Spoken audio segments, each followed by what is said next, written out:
আজ জামাই ষষ্ঠী, একটা স্পেশাল দিন। সৌরভের জন্য যতটা স্পেশাল, আমার জন্যও কিন্তু ততটাই।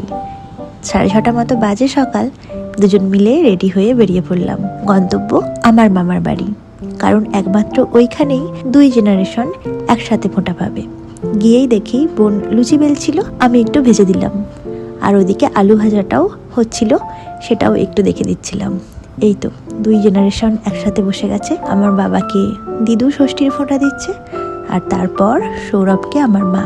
আমার মায়েরা 3 বোন, বাকি 2 মাসিও কিন্তু তাদের জামাইয়ের জন্য পরম যত্নে জামাই ষষ্ঠী করে। এবছর অবশ্য 1 মাসও আসতে পারেনি, বাইরে থাকে।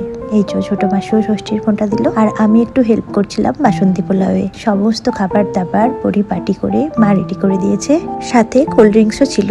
সবাই মিলে হই হই করে সুন্দর একটা দিন কাটালাম। তারপর খেয়ে দিয়ে একটু রেস্ট করে বেরিয়ে পড়লাম। থাকার যে উপায় নেই।